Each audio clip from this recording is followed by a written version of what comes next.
चंद्रयान-3 चांद पर पहुंच गया है और जल्द ही भारत चांद पर इतिहास रचने के करीब पहुंच रहा है। इसरो ने आज यानी 17 अगस्त को दोपहर 1:15 बजे चंद्रयान-3 के प्रोपल्शन मॉड्यूल को लैंडर और रोवर से अलग कर दिया। अब प्रोपल्शन मॉड्यूल चंद्रमा की कक्षा में रहकर धरती से आने वाले रेडिएशंस का अध्ययन करेगा, जबकि लैंडर रोवर 23 अगस्त को शाम 5:47 बजे चंद्रमा की सतह पर उतरेंगे। यहाँ वो 14 दिन तक पानी की खोज सहित अन्य प्रयोग करेंगे। सेपरेशन के बाद विक्रम लैंडर ने प्रोपल्शन मॉड्यूल से कहा, thanks for the ride mate. ISRO ने बताया कि लैंडर और प्रोपल्शन मॉड्यूल के अलग होने के बाद अब शुक्रवार शाम करीब 4 बजे लैंडर को डिबूस्टिंग के जरिए थोड़ी निचली कक्षा में लाया जाएगा। इससे पहले 16 अगस्त को सुबह करीब 8:30 बजे यान के थ्रस्टर कुछ देर के लिए फायर किए गए थे। इसके बाद चंद्रयान 153 किलोमीटर गुना 163 किलोमीटर की कक्षा में आ गया था। यानी चंद्रयान की चंद्रमा से सबसे कम दूरी 153 किलोमीटर और सबसे ज्यादा दूरी 163 किलोमीटर हो गई थी। प्रोपल्शन मॉड्यूल से अलग होने के बाद अब लैंडर को डीबूस्ट किया जाएगा, यानी उसकी रफ्तार धीमी की जाएगी। यहाँ से चंद्रमा की न्यूनतम दूरी 30 किलोमीटर रह जाएगी। सबसे कम दूरी से ही 23 अगस्त को चंद्रयान की सॉफ्ट लैंडिंग की कोशिश की जाएगी। लैंडर को 30 किलोमीटर की ऊंचाई से चंद्रमा की सतह पर लैंड कराने तक की ये प्रक्रिया बहुत महत्वपूर्ण होगी। उसे परिक्रमा करते हुए 90 डिग्री कोण पर चंद्रमा की तरफ चलना शुरू करना होगा।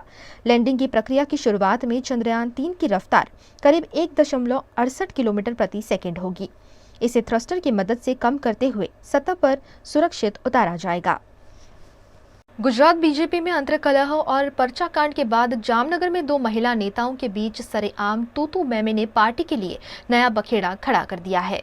जामनगर शहर में मेरी माटी मेरा देश कार्यक्रम में जामनगर नॉर्थ से विधायक और क्रिकेटर रविंद्र जाडेजा की पत्नी रिवाबा जाडेजा स्थानीय सांसद पूनम माडम पर भड़क गई। रिवाबा जाडेजा और जामनगर मेयर बीनाबेन कोठारी की सरेआम हुई तू-तू मैं-मैं जब बढ़ गई तो वहां जामनगर के सांसद को बीच में बचाव करने आना पड़ा। यह घटना होते ही जामनगर बीजेपी में हड़कंप मच गया है। जामनगर शहर के लाखोटा झील पर पीएम नरेंद्र मोदी की मुहिम मेरी माटी मेरा देश के तहत कार्यक्रम आयोजित किया गया था। इस कार्यक्रम में जामनगर की सांसद पूनम माडम और जामनगर के मेयर बीनाबेन कोठारी के साथ बीजेपी के विधायक रिवाबा जाडेजा भी पहुंची थी। इसी मौके पर भारी संख्या में पुलिस और प्रशासन के लोग भी मौजूद थे। तभी किसी बात को लेकर विधायक रिवाबा जाडेजा और मेयर बीनाबेन कोठारी के बीच कहासुनी शुरू हो गई। विधायक रिवाबा जाडेजा ने कहा कि शांत रहें और ज्यादा होशियार न बने, इसके पीछे आप ही हैं। चुनाव के दौरान मैंने आप जैसे तमाम बड़े लोगों को देखा है। झगड़ा बढ़ने पर वहां मौजूद पूनम माडम ने स्थिति को संभालने की कोशिश की, लेकिन गुस्से में तमतमाई रिवाबा जाडेजा ने मेयर बीनाबेन कोठारी को काफी कुछ सुना दिया। गुजरात की वडोदरा की एमएस यूनिवर्सिटी की साइंस फैकल्टी की जियोलॉजी में पढ़ाई करने वाले छात्र की हार्ट अटैक से मौत होने की घटना सामने आई है। महाराजा सयाजीराव गायकवाड़ यूनिवर्सिटी की साइंस फैकल्टी के जूलॉजी डिपार्टमेंट के दूसरे साल में पढ़ाई करने वाला छात्र दीप चौधरी अपने दोस्तों से मिलने बॉयज हॉस्टल के एम मुंशी हॉल में गया हुआ था। इस दौरान मजाक मस्ती करते करते ही दीप अचानक गिर पड़ा। फौरन दीप को एसएसजी अस्पताल ले जाया गया, जहां कार्डियक अरेस्ट की वजह से दीप को मृत घोषित कर दिया गया। मूलतः दीप पाटन का निवासी है और वडोदरा की एमएस यूनिवर्सिटी में पढ़ाई करता था। घटना की खबर पाकर सदमे में आ गए परिजन फौरन वडोदरा पहुंचे। परिवार के युवा बच्चे की मौत से परिवार में मातम छा गया है। गत रात को एमएस यूनिवर्सिटी में बहुत बड़ी दुखद घटना हुई। साइंस फैकल्टी जियोलॉजी में पढ़ाई कर रहा हमारा साथी विद्यार्थी तो 17 साल की उम्र में अटैक आने से उसका निधन हुआ है। ये बहुत बड़ी बुरी खबर है। रात को सभी विद्यार्थियों केएम हॉल में रहने वाला विद्यार्थी था, सभी रात को हॉस्टल के विद्यार्थी को बहुत दुख पहुंचा है। आज सुबह उनके पेरेंट्स जो मूल वेरावल से है वो आज सुबह आए हैं और साइंस फैकल्टी और एमएस यूनिवर्सिटी में बहुत सभी विद्यार्थियों को दुख की लागनी अनुभव कर रहे हैं। भारत की राष्ट्रपति द्रौपदी मुर्मू ने आधुनिक तकनीक से लैस आईएनएस विंध्यगिरी आज लॉन्च किया है, जो भारतीय नौका दल की ताकत बनाएगा। भारतीय सेनाओं की सर्वोच्च कमांडर और राष्ट्रपति द्रौपदी मुर्मू 17 अगस्त को पश्चिम बंगाल के दौरे पर पहुंची। उन्होंने कोलकाता में जंगी जहाज वॉरशिप आईएनएस विंध्यगिरी लॉन्च किया। नीलगिरी क्लास का ये फ्रिगेट एक स्टेल्थ गाइडेड मिसाइल युद्धपोत है। प्रोजेक्ट 17A के जहाजों को Indian navy worship design bureau ने इन हाउस डिजाइन किया है। इसमें ब्रह्मो मिसाइल भी तैनात की गई है। इस युद्धपोत में 2 हेलीकॉप्टर भी तैनात हो सकते हैं। यह worship anti submarine rocket launchers और ऑटो मेलारा नौसैनिक गन से भी लैस है, जो दुश्मन के जहाज या हेलीकॉप्टर पर हमला कर उसे तबाह कर सकती है। इसके अलावा विंध्यगिरी बराक 8 मिसाइल लॉन्च करने में सक्षम है।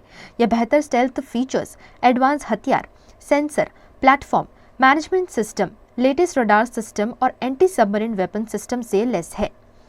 INS विंध्यगिरि का डिस्प्लेसमेंट 6,670 टन है। यह करीब 478.10 फीट लंबा है। इसका बीम 58.7 फीट है। इसमें 2 डीजल इंजन है। इसके अलावा 2 जनरल इलेक्ट्रिक के इंजन लगे हैं, यानी ये इलेक्ट्रिक डीजल युद्धपोत है। इसकी अधिकतम स्पीड 52 किलोमीटर प्रति घंटा है। इस पर 35 अफसरों सहित 226 नौसैनिक सवार हो सकते हैं। अगर ये 52 किलोमीटर प्रति घंटा की स्पीड से चले तो इसकी रेंज 4,600 किलोमीटर रहेगी। अगर 30 से 33 किलोमीटर प्रति घंटा की रफ्तार से चले तो ये 10,200 किलोमीटर तक जा सकता है। इसमें इमरजेंसी बचाव या हमला करने के लिए 2 पोर्ट्स भी हैं। पवित्र श्रावण माह की आज से शुरुआत हुई है। ऐसे में देश भर के शिव मंदिरों में भाविक भक्तों का तांता शुरू हो गया है। अधिक पुरुषोत्तम महीने के बाद आज से पवित्र श्रावण महीने की शुरुआत हुई है। हिंदू धर्म में श्रावण महीने का विशेष महत्व है। श्रावण महीने में महादेव जी की पूजा अर्चना कर सुख समृद्धि की कामना की जाती है। इसी के तहत श्रावण महीने के पहले दिन से ही देश भर के शिवालयों में भाविक भक्तों की भीड़ देखी जा रही है। वडोदरा के महादेव मंदिरों में भी आज सुबह से ही भक्तों की भीड़ देखी गई। वडोदरा के लालबाग निकट काशी विश्वनाथ महादेव मंदिर है, जो नवनाथ में से एक है। आज सुबह से ही यहां भक्तों की कतारें देखी गई। भक्तों ने काशी विश्वनाथ महादेव का अभिषेक करते हुए उन्हें जल, दूध, फल, फूल और बिलपत्र चढ़ाए। श्रावण महीनाનો પહેલો આજે ગુરુવાર છે। શ્રાવણ મહિના દરેક ભક્તો એમની મનોકામના માટે પૂર્ણ કરવા માટે અહીં આવે છે અને ભાવિ ભક્તો પણ ઘણી પબ્લિક અહીં આવશે। અને કદાચ સોમવારે પબ્લિક વધારે આવવાની છે અને આ મંદિરને દરેક સુવિધાઓ આપવામાં આવેલી છે। वडोदरा के जेतलपुर रोड पर काशी विश्वेश्वर महादेव मंदिर है। यहाँ भी श्रावण महीने की शुरुआत के साथ ही भक्तों का तांता देखा गया। जेतलपुर में स्थित 150 साल से भी ज्यादा पुराने इस मंदिर में भक्तों की गहरी आस्था है। ऐसे में काशी विश्वेश्वर महादेव मंदिर में भक्त शिवजी को जल, दूध और बिलपत्र चढ़ाने पहुंचे। माना जाता है कि भोलेनाथ की श्रावण महीने में आराधना करने से हर मनोकामना पूरी होती है। ऐसे में सुबह से ही मंदिर में भाविक भक्तों की भीड़ देखी गई। वर्ष भक्तखंड जन्म द्वितीय निमित्त आलेले तग ब्रह्मकुमारिकासी नामी क्षेत्रेमा नंदाया प्रचोदयात् ओम भूर्भुवः स्वः तत्सवितुर्वरेण्यं नमः शंभवाय च मयभवाय च नमः शंकराय च स्मयकराय च नमः शिवाय च शिवतराय च। काशी विश्वेश्वर महादेव मंदिर जे नवनाथ पैकी एक महादेव मंदिर है। सर सयाजी रावगाड़ना हस्ते सन 1908 में मंदिरનો जीर्णोद्धार કરવામાં આવેલો હતો।